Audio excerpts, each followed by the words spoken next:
Welcome to G3, Games, Gadgets, and Guests, a monthly podcast from 702 Communications. I'm your host, Brian Crommett. We're coming to you from a new location. With the video, you can tell we're at H2M this week. On today's show, we're going to talk with Jake Kohl about, a whole lot of things, actually. Jake's involved in the local gaming community. He's involved as an app developer in the community. And he's also got an upcoming gaming event that we teased last podcast, but that you should definitely know about. And then in the gadget segment, we're going to talk about the Turtle Beach Ear Force P4C PS4 chat headset. So stick around and we'll get right into it. Imagine a guy sitting in his darkened room. He's wearing a headset and microphone. His hands work feverishly in the darkness, lit only by the light of his computer screen. It's been hours since he's eaten, days since he's seen the light of day. He is a gamer. He's obsessed, and he requires a connection that is lightning fast and stable enough for him to fend off his attackers. Now, if we can keep this guy happy, think how happy we can make you and your business. 702 is IT. 702com.biz. So we're welcoming Jake Kohl to the program today. Jake, nice to see you again. Yeah, hi. Great to be here. Thank you for showing up. Mm-hmm. We got a couple things to talk with you about. So first, probably not everybody here in town or in the audience knows about you. So let's have you tell us a little bit about your background, and then we'll launch into a couple of the reasons that we have you on the show today. Yeah, definitely. Well, my name is Jake Kohl, obviously. I currently work for Intelligent Insights as a software testing engineer. So we're doing a lot of work in the software industry to help the healthcare industry. So that's that thing that I say that I do by day, just to, assimilate myself into real life. But anyone can tell you that knows me is I'm a pretty busy person, and I tend to do a lot of things outside of that. So I have my own startup that I go through, and then I run my own StarCraft 2 tournament, and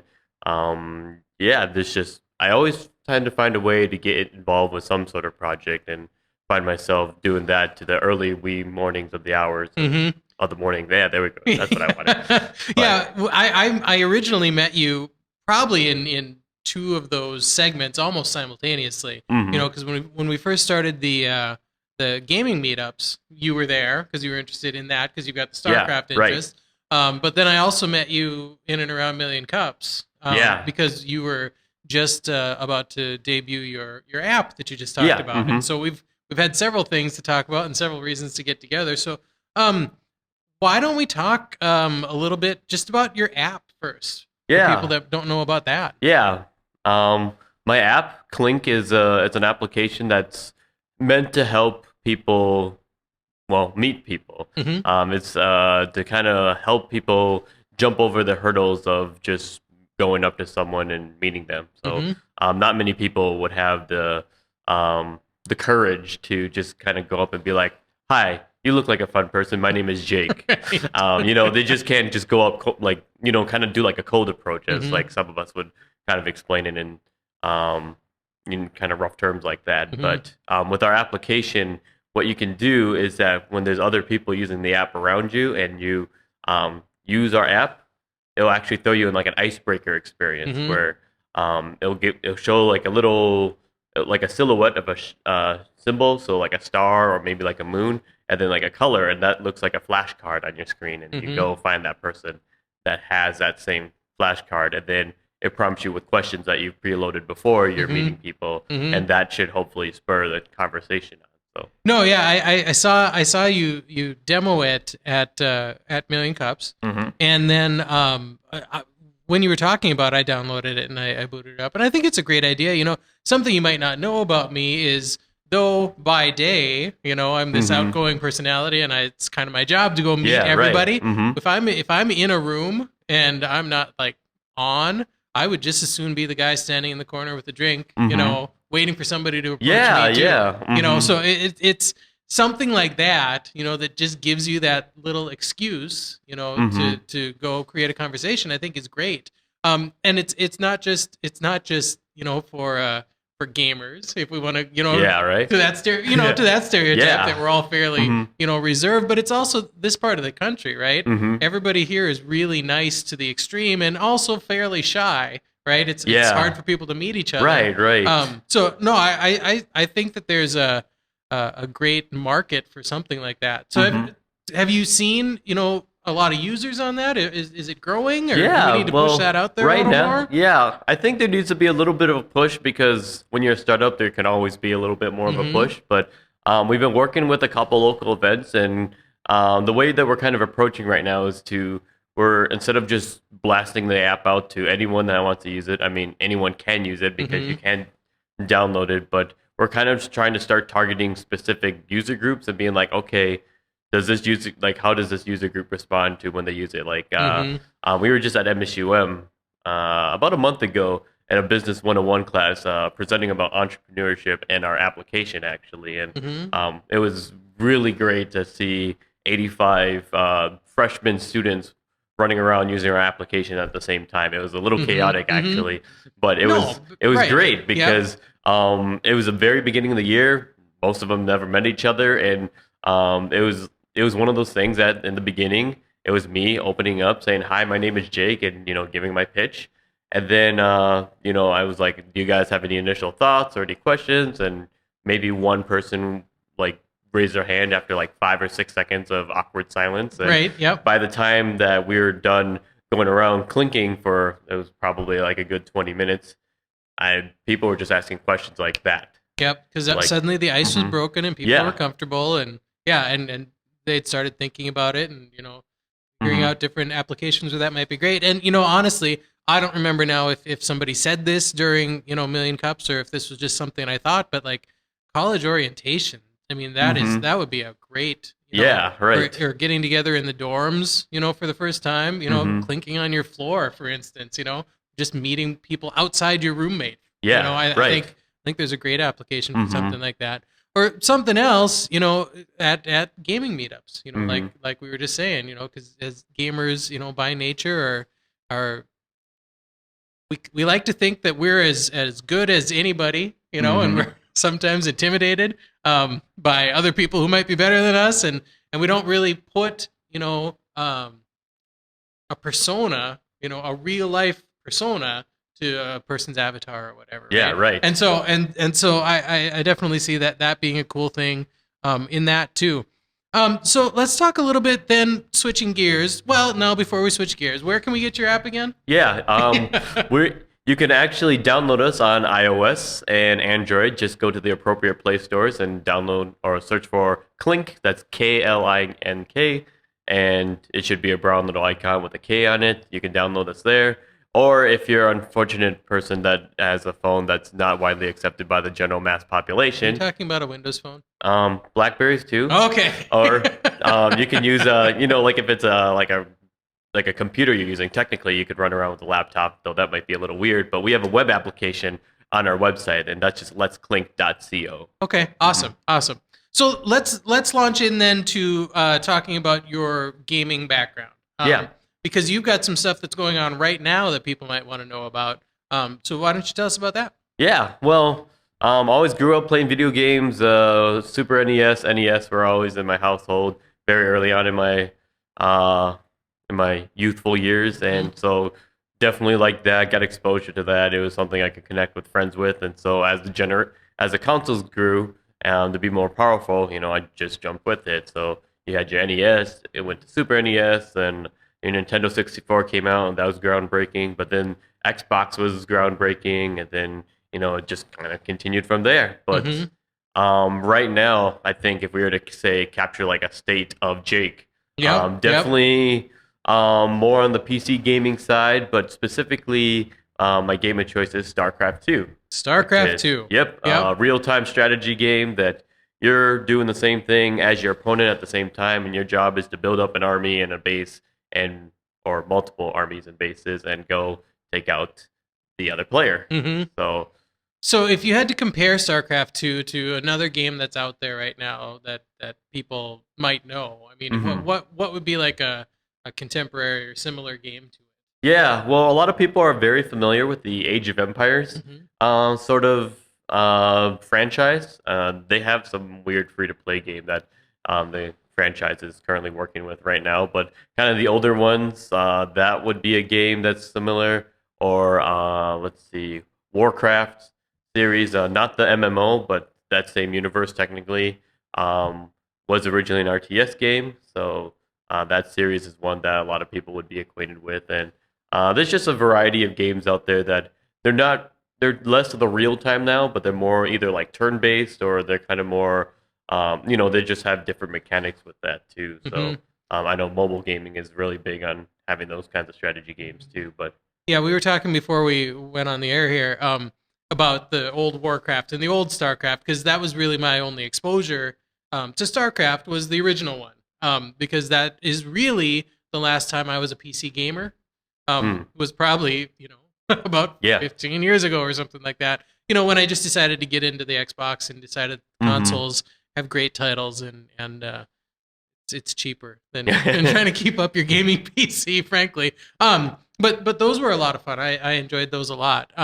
So what's really different in StarCraft 2 than original StarCraft? If there's people out there like me that used to play and might want to play again. Yeah, so there's actually a very famous caster commentator that he was a pro StarCraft 1 player, and then StarCraft 2, he did a lot of competitive play, but just always younger talent that more focused on, playing, South Korea, obviously having some of the premier esports players and just kind of having the infrastructure and the environment to support someone playing, the equivalent of a sports team, but for video games. So, but this commentator, he described it really well, actually, where StarCraft 1 was kind of more a game about strategy and mechanics of using those mechanics. Yep. I mixed up those words. The strategy of using the in-game mechanics to basically outplay your opponent. Yep. Was more on the way that you moved your units, your decisions on a unit by unit basis, and what you built and when, and it really is all of that. How do you build your army, and are you defending, or are you attacking? And who do you keep back, and who do you send out? Exactly. StarCraft 1 is a lot heavier than that, where StarCraft 2 is more about the actual way that you're kind of more about build orders and more about your kind of like the bigger picture of strategy. So the openers, both games rely heavily on them, but StarCraft 2, the way that your building placements are and your units and how you position your units, take on engagements, and kind of the way that you can, the sizes of the armies too just tend to be bigger, which is a difference there, where StarCraft 1 was more about maybe you have like 5 Marines trying to do something on one side of the map, and then you have your main army over here, and those 5 Marines could potentially do more damage than this main army do. Yep. Where StarCraft 2 is a little bit more about the bigger army and kind of just making sure that when you take an engagement that you're in a better like concave or convex kind of position where your units are. So there's a lot of like smaller differences. Like once you start exploring the two games, that's suddenly become like, StarCraft 1 definitely different than StarCraft 2. Sure. But can't use the same strategy and be successful in both. Yeah. Overall though, they're pretty much the same idea. You want to outplay your opponent, outsmart them. Obviously, metagame is a real thing, or like presenting your, it's kind of like poker, where it's like, oh, you're kind of a conservative player. Then you do like a big bluff where people are going to call you out on it. It's like, hey, look at that, you have and you're just like outsmarting your opponent with that kind of play. So StarCraft 2 definitely has those options as well. And you've got a lot of pretty hardcore players of StarCraft 2 out there, which is why you're involved in a StarCraft League. Yeah, exactly. Yeah, I started what's called the RSL, or the Rival StarCraft 2 League. It's kind of based on the top WCS, or the World Championship Series that Blizzard actually puts on for their own game for StarCraft 2, and then Korea has what was called the GSL, the Global StarCraft 2. Okay. So it really emulates that format with a little bit of twist since it's all online. But the unique thing about our league is that we focus on not the top level pro players that are out making thousands of dollars, but the everyday players that are on top of the online ladder that don't have those opportunities to compete on that global scale. And some of them need exposure, and other of them just looking for the thrill of playing in a tournament and playing in a competitive environment. So that's what our tournament is aimed at, is for those kinds of players. And you've got tournaments going on now, and can people just view those tournaments, or do they have to compete? Or we're Well, right now, we're in season 3, so we've had 2 successful seasons earlier this That's year. great. So season 3 is what we're currently in, and we're actually it's a 32-man season, or 32 qualified players in our main event, and we actually had, I think it was around 160 unique individuals sign up for qualifiers. Oh, okay. So it's a very, very competitive atmosphere to even get into our tournament, which is it continues to surprise me because I'm just like, oh, I'm just putting on this tournament. Standing room only is a good thing. Yeah. But it's all online, so we have players from Europe participating. We even have a Japanese player that played last night. Okay. That in our event, so it's something that can be it's something that can be played by just anyone. You don't have to come to Fargo, North Dakota. But you could. You could. That'd be fun. I'd like to meet them. Yeah. Have a meetup. Of people in your league. Yeah. And so you can view it for free at twitch.tv if you're specific /RSLSE2.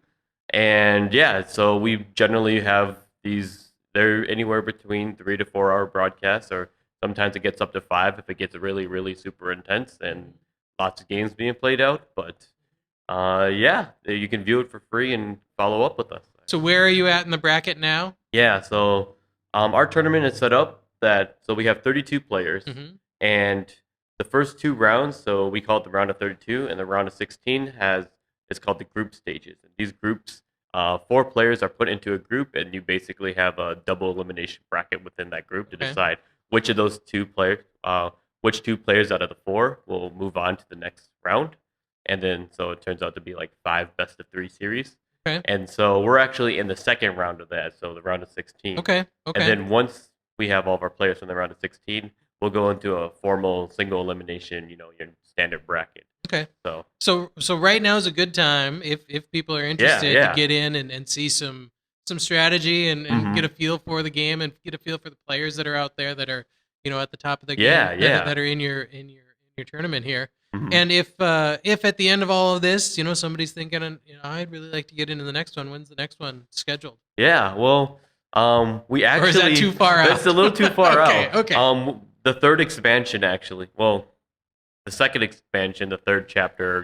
However you want to chronicleize the StarCraft 2 franchise is actually dropping a couple weeks after our tournament ends on November 10th, so right after BlizzCon, and so that's just going to change up the entire game. There's been some very dramatic differences that even like, hey, it's kind of like StarCraft 1 again, or StarCraft Brood War. And so we're going to take into account that game as well as kind of where the players are going and such. Like, are they all going to migrate over to this game, or if they're, still kind of hanging out in the current expansion that we're playing. So we got to figure out some of those details, and might be looking at more of a beginning of 2016, but we'll kind of see as we go through. Maybe we'll throw in like a special tournament or something like that. Okay. Well, and that's probably a good segue too. So people, maybe if they're not familiar with Twitch or whatever, and they want to get in and see some of this, there might be an opportunity here in Fargo coming up, to maybe see a little StarCraft played. Yeah, definitely. As well as some other games going on. I'm glad that you're taking the segue for me. Another thing that, like I mentioned earlier, very busy person, and one of those other things is that there's a big gaming event that I'm putting on here in town called Games on the Plains. And the idea, I'm familiar. Yeah. The big goal of it is to just get gamers together to play games. It's essentially what it boils down to. But we're gonna have a lot going on. It's gonna be one of those that we're gonna have a couple devices there already. But if you want your own, like if you have a game that you feel particularly like, hey, I want to play this game and have other people play this game with me, you can bring your own console, bring your own the disc for it if you're a console person, or if it's a PC, you just will go download it. Sure, why not? Yeah, so I teased this event just a little bit on the last podcast, but we're talking Games on the Plains October 24th. Yes. Which is a Saturday. It's going to be at the Prairie Den downtown here in Fargo. Yep. And you've got it running from 10 a.m. to 10 p.m. So it's a big gaming event, and it's going to be, you're going to be there, and Iron Boots is going to be there, and you're going to have basically a bunch of people are expressing interest in this thing, and you're going to have Iron Boots guys are going to run their tournaments, Mhm. and you guys are going to be running, and they just have different console stuff. And it really is just that opportunity, like we were just talking about, for people to just get together, see some different games, see some different. If you've never been interested, or if you've been interested but have never had the opportunity to see a video game tournament environment, you're going to have the opportunity to see one there, or see a couple different competitive things going on there. So really, I think that's a great event. We backed off my gaming meetup, to really get behind yours here and see if we can get a lot of people at this, because we're excited about this. Yeah, and that's something that I was thinking of, and talking to some people too. Is that Fargo? We're a great community. We have lots of different talented individuals, and we like to get together to do things. But there's so many of these groups out there, that so many of these meetup groups, that sometimes we run into this problem of, well, I'm I'm part of this group, and not to say that I don't want to be part of this group, but I just can't really commit the time to go into this group and such like that. And so I wouldn't say that there's like an oversaturation, but there's we're definitely at the point there's where plenty, and there's everybody's plenty out stretched there, there. and everyone's stretched, and the kind of niche that we're looking at is a little bit more. We got to do a little bit more calling to get them out of their basements, if we're gonna use stereotypes on our side, but but it's just one of those things that Fargo. This is kind of the first set of Fargo for kind of gaming related stuff, because Fargo, like a lot of people I know, they're like, yeah, entrepreneurship, I know what that is, and I know what design is, but then it's like gamers, automatically, like a ton of people are just like, well, I'm not a gamer. Right. Like right. gamers actually get together, like there's just a little bit of that. I wouldn't say it's a misunderstanding. It's just that you just don't know that kind of culture, and so that kind of culture is just like, well, I don't know it. I don't want anything to do with it, or maybe you're just like, well, gaming's not really my thing. Yeah. So You start thinking about gamers, and you think it's all these hardcore people. Yeah, and, that or and it kids. can be, it can be hardcore people, but it can be anybody. Yeah. I mean, casual gamers are definitely welcome to the Games on the Plains event here. Right. I remember when the term casual gamer was more of a thing because of the whole smartphone revolution, and now games are starting to come on smartphones, and I was just like, oh yeah, they're just games that you can play on your phone. But then what I soon started realizing is that everyone was now a gamer because of that. I almost had like an identity crisis. Like, am I still a gamer? Or, oh yeah, those, and then I'd be like, yeah, they're those casual people. But yeah, no, it's it took a little bit for me to accept, but everyone's kind of a gamer because people play solitaire on their computers. Or if you don't want to do any work, you play Minesweeper. But then, you have your mobile applications as well. So I know I played Clash of Clans for a long while, and those are certainly games, and we don't want to exclude those as well. No, you look at the popularity of Farmville and stuff, exactly. and stuff like that, that people do on Facebook. And, anybody that gets into any of that stuff, has really the foundation to enjoy a lot of the games that we've talked about already, and that are out there, and they just might not know about them. And a lot of them don't take you don't need to set aside 8 hours of your day to play one of these games. And I think that's where some people kind of shy away from the whole gamer label, is I can't be a gamer because I've got stuff to do. Well, you know what, sure, I get that, but I still consider myself a gamer, and I can find maybe a couple hours a week to play games. But so again, don't be scared off by the label of gamer. There's still plenty out there for you to see, and honestly, there's a lot of good people in our gaming community here in town that are people that are worth knowing. That you would enjoy if you met in person. And this is a great event, or a great opportunity to get out there and actually meet some of them. Yeah. So again, it's October 24th. Yep. At the Prairie Den. There's no admission. There's no cover charge. 10 in the morning to 10 at night. You can just bring yourself if you want. You can bring games if you want. What's the refreshment situation there? Yeah, we'll have sodas and snacks, obviously. The kinds of snacks that will be good for people and good for gamers as well. So, sometimes gamers don't. Let's crack open the Doritos and the Mountain Dew. There's a reason why they sponsor Major League Gaming, but right. yeah, but we'll have that, and then later on in the evening, we were working with some local organizations in town, and Botlink actually stepped up to help us out with providing pizza for Perfect. event attendees. So Perfect. you So- have that to look forward to. So again, if you're interested, if you've got some time on the 24th on that Saturday, come down and check out Jake's event here. And is there anybody else you need to give a shout out to about putting this event together? Yeah, so we have a Facebook page right now. So, pages represents Games on the Plains, and then we have an event there. So it's just facebook.com/Games on the Plains, or just search for it. It'll be the first thing you'll see because we're really cool like that. And and it's not only myself that's working on it, but I have a friend, Evan Belko, who also is very passionate about gaming, and we're the original ones that were just like, let's throw in a gaming event. And so he's been helping out as long as a couple other hands, and there's a couple other businesses. 702, you guys are providing internet at the Prairie Den because, well, gigabit internet is awesome. Absolutely. And yeah, just a lot of local support's been happening. So it's going to be a big and fun event. Yeah, and I really wanted to give you the opportunity to mention Evan, because I don't want to give you a complex here, Evan. I didn't mention you last time until the end, and I didn't want to make the mistake here again. But just because he's not here today doesn't mean he's not involved. So Evan, thanks for your efforts in this too.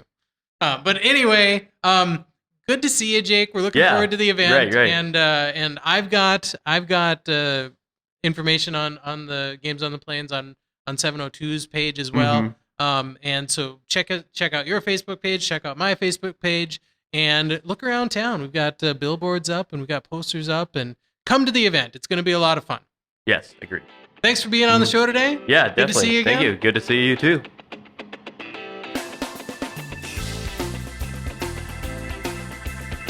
All right. So one of the things, and this is going to be old news for some of you, but for those of you who aren't into the PlayStation yet, or maybe thinking about it, when you unbox PlayStation, if you do any gaming online, of course, you need some sort of chat headset. And of course, if you were an Xbox guy like me, your old Xbox headset isn't going to be compatible. So to PlayStation's credit, they did include a mono earpiece in the box. And so that's great, right? You just slip it right in, and then the mic is super sensitive, and honestly, the party chat feature in PlayStation is much better than the Xbox ever was. I don't know. It's got to be something in the encoding that the gate is set better, so you're always picking it up when people are talking to you. The bad thing about this out of the box earpiece is that it's uncomfortable as heck. About 20 minutes, I find myself about 20 minutes of gaming, my ears start to hurt, so I switch sides, and I'm doing that back and forth. So it rapidly became apparent that I was going to need to get a new gaming headset. And so I went out on Amazon, which is where I do the majority of my purchasing for tech stuff, and started looking around, and I saw, a number of, fairly affordable ones. $20 is all I want to spend on a chat headset, because it's a chat headset for Pete's sake. But then I came across a Turtle Beach model, and I thought, well, hey, Turtle Beach is a good name, and if they've got a chat headset and it's $20, I'm going to try that before I'm going to try some no-name thing. And so I ordered up the Earforce P4C Turtle Beach chat headset, and it looks substantial, right? It's big. It's got this open earpiece design, so it's actually designed to keep the earpiece off of your ear, so that you can still hear the ambient noise around you. And I thought that was a really cool idea. So I unboxed it, and like I say, originally when I first unboxed it, I thought, well, that's really, really big. This is a big chat headset. But willing to give it a shot, I slipped it right on, and it doesn't fit real well. It feels like it's coming off or falling down or something. But all right, we're gonna try it, and plugged it in, and the sound quality, it's not great, because your earpiece isn't on your ear. It's I know you're not going to be able to see, but it's like an inch away. So there's this gap here between the speaker, the earpiece, and your ear, and so I'm fiddling trying to get the volume turned up, and it's all the way, and it's not. I don't think I'm old enough that I'm going deaf, but it's not as loud as I want it to be. So I don't particularly like that. Microphone sensitivity is still good on this headset. I didn't hear any complaints from my friends when I was gaming on that. So bottom line though is I don't really like this headset. It's a really big thing. It doesn't give me the sound that I really want, and it's not comfortable on my head. And maybe my head is misshapen or something, but I'm gonna be looking for a new one. So for $20, for a Turtle Beach, you sure could try the Earforce P4C. And if you really want one, hit me up on Facebook. I might sell you this one. So I'll be looking for one in the near future. But it's an option for you. It's out there, and now you know.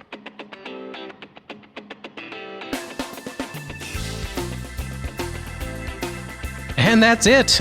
Coming to a close on the 7th podcast, second with video. If this is the first one, make sure you check out the other ones. We're having a good time with these. We're enjoying this. Big thanks to Jake for coming in and talking to us about the Games on the Plains event. That's, again, coming up October 24th. That's this coming Saturday, or depending on when you're seeing this, it was Saturday, October 24th, at the Prairie Den, downtown Fargo, 10 in the morning. Check that out. You can see my Facebook page. You can look for it on Facebook, Games on the Plains for him.